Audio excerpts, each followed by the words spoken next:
Hi, this is Zach Fulkerson with the Critical Care Curriculum, and this is Acid-Base 3, and this is where we are going to take our algorithmic approach that we learned in the second lecture and apply it to a case. So this is our very first case. Here's a reminder of conventions, basic metabolic panel, ABG. Pause the video if you need to write these down. You're going to be referring to those equations that we learned in the second video, so make sure you have those handy if you don't have them memorized. Case 1, a 23-year-old man presents with type 1 diabetes mellitus. He has a history of type 1 diabetes mellitus and presents to the emergency department with nausea, vomiting, and somnolence. Sodium is 124, potassium 7.4, chloride 94, and bicarbonate is 3. His BUN and his creatinine are elevated at 57 and 2.6 respectively, and his glucose is 926. His pH is 6.89, his PCO2 15, and his PO2 is 110. Albumin is 4.5. So I'm hoping you've already figured out that this is a serious derangement and this person is very sick, needs to be in an ICU. First step, are these labs internally consistent? So go back to the equations, plug them in, and see if they are internally consistent.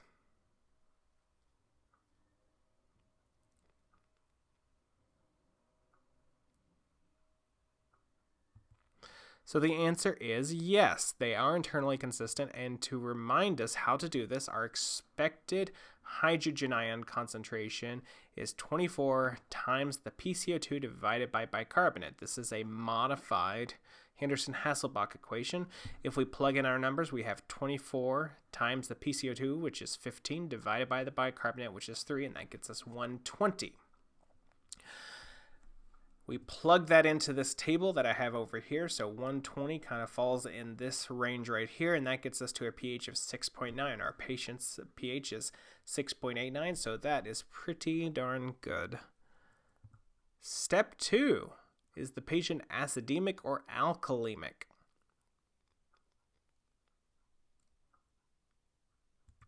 Hopefully everyone got this correct. The patient is acidemic. As a reminder, the normal pH is 7.35 to 7.45, and this patient's pH is dramatically less than the 7.35, dangerously so. So this person is seriously acidemic. Next, what's the primary disturbance? Is it a metabolic acidosis, respiratory acidosis, metabolic alkalosis, or respiratory alkalosis? I'll let you solve the problem now. So hopefully everyone was able to figure out that this is a metabolic acidosis, a serious metabolic acidosis. And as a reminder, the normal range for pH is 7.35, normal range for PCO2 is around 40, and the normal range for normal bicarbonate is around 24. So we've already decided that this person has a acidosis. We really just have to decide, is it metabolic or respiratory? Metabolic acidosis is going to have a decreased PCO2. That's because the lungs are trying to compensate for the acidosis by blowing off CO2. So our CO2 is going to be low. And of course, the bicarbonate is going to be low as well. If we go down here, we can see our PCO2 is 15. That's well below our reference range. And our bicarbonate is dangerously low at 3. That is well below our reference range. So again, serious derangements here. So we've decided that our patient has a metabolic acidosis. Step 4, is there appropriate respiratory compensation for the metabolic acidosis? Now, when you use the formula for this, before you answer, I would like you to be a little bit generous in your uncertainty range. So maybe usually you would do plus or minus 2. In this one, do plus or minus 3 or so. Be a little bit generous. So yes, if we are generous with our reference range, there is appropriate compensation. I'm going to show you why, if you don't know already, why I asked you to be a little bit generous. So again, we have a metabolic acidosis, which means that our compensation formula is the Winter's formula right here. That means our expected PCO2 equals 1.5 times the bicarbonate plus 8, give or take 2. Normally I asked you to say give or take 3 for the purposes of this. If we plug in our numbers here, we get 1.5 times 3 plus 8 plus or minus 2. That gets us 12.5 plus or minus 2. Our patient was 15 on the PCO2, and to me that's close enough to plus or minus 2. I just didn't want to get you confused. The reason that these equations can be really difficult when people have very serious derangements is that look how low this bicarbonate is. Bicarbonate's only reported in whole numbers, so it's only going to be 2, 3, 4. And if we plug in 2 here or 3 here or 4 here, we're going to get very different PCO2. So that's why I asked you to be a little bit generous with this. I'm going to call this appropriate compensation. Why do we care? Well, if the patient's PCO2 were, say, 20 or 25, then that might tell us that they're starting to run out of gas, that they're not able to compensate well anymore for their metabolic acidosis. Because again, this is showing us how well the patient is compensating. So if their PCO2 starts to creep up, that might be a sign that they're starting to tire out. Again, I think this is close enough to normal, to appropriate compensation. Step 5, is there an anion gap, or is the anion gap elevated? Hopefully everyone got this answer correctly. Yes, the anion gap is elevated. As a reminder, it's the cation sodium minus the major anions, which is chloride and bicarbonate. And we have 124 minus 94, that's about 30 right there, minus 3, which gets us to 27. Remember, normal anion gap's around 12. So this is seriously elevated.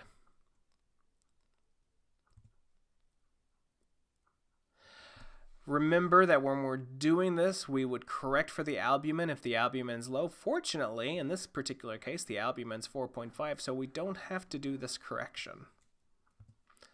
Now, you could calculate an osmolar gap if you were concerned about a toxic ingestion or if you didn't have an obvious cause. Now, hopefully from the BMP, you have a suspected cause of the acidosis already.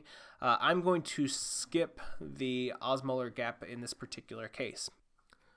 Step 6, are there additional metabolic disturbances? Pause the video and look at the equation you need to use and select yes or no. So yes, there are additional metabolic disturbances, and we'll talk specifically about what it is here in just 1 second. So as a reminder, if you have an anion gap, you need to do this delta-delta to identify other metabolic disturbances, so a non-gap acidosis or a metabolic alkalosis. The equation is the patient's anion gap minus 12, which is what I'm using as normal, divided by 24, a normal bicarbonate, minus our patient's bicarbonate. If the ratio is between 1 or 2, then you just have a single anion gap metabolic acidosis, and there's not another metabolic problem going on. If it's less than 1, the bicarbonate's too low, so you've got another non-gap acidosis going on.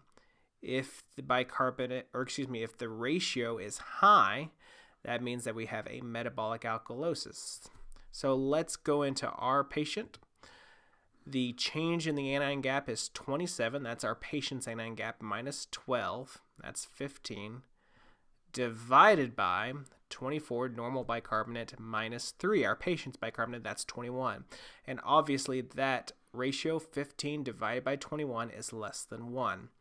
Now, if we look at this intuitively, we can tell our anion gap is kind of 15 higher than what a normal anion gap is, and our bicarbonate is way, way, way lower. And what metabolic disturbances causes a low bicarbonate? Well, it's an acidosis. So this tells us that we have an additional non-gap metabolic acidosis. So now that we've worked through this, I want you to select what our final acid-base disorder is. Is it 1, an anion gap metabolic acidosis? 2, an anion gap metabolic acidosis with respiratory alkalosis? 3, anion gap metabolic acidosis with non-gap metabolic acidosis? 4, anion gap metabolic acidosis with non-gap metabolic acidosis and respiratory alkalosis? Or 5, anion gap metabolic acidosis with non-gap metabolic alkalosis and respiratory alkalosis. Select the correct answer here. So hopefully everyone got anion gap metabolic acidosis with non-gap metabolic acidosis. We determined the anion gap metabolic acidosis from just measuring the anion gap. We determined this from the delta-delta ratio. And remember, when we did the Winters formula, that respiratory compensation formula, we decided that our patient had appropriate respiratory compensation. So there was not a respiratory alkalosis or a respiratory acidosis. So getting back to our case, you probably remember that I mentioned that our patient had type 1 diabetes and had an elevated glucose in addition to all the abnormalities. So our clinical diagnosis is likely diabetic ketoacidosis. That explains our anion gap metabolic acidosis. Now, we would confirm this with a urinalysis or with serum beta-hydroxybutyrate to make sure that there was a ketosis. A lot of people would check a lactate as well to make sure there's not another contributor to the anion gap.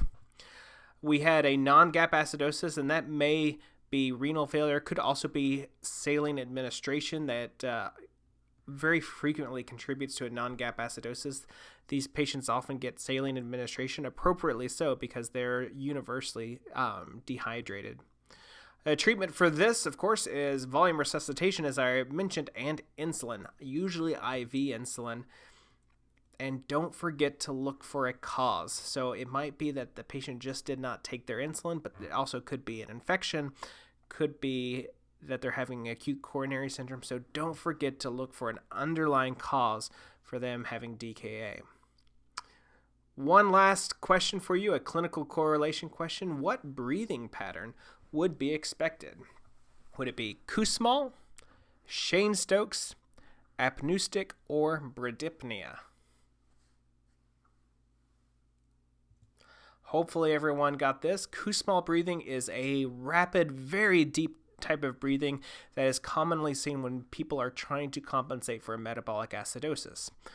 Just to remind people, Cheyne-Stokes breathing is this very rapid, followed by slow breathing, this oscillatory pattern that typically accompanies heart failure, though can also accompany neurologic diseases, especially cerebral vascular disease. Apneustic breathing is this odd rapid type of breathing that tends to occur with brainstem damage. And finally, bradypnea just refers to slow breathing. So hopefully someone with a metabolic acidosis is not exhibiting bradypnea. That would be inappropriate. And that does it for our very first acid-base case. Hope this was helpful.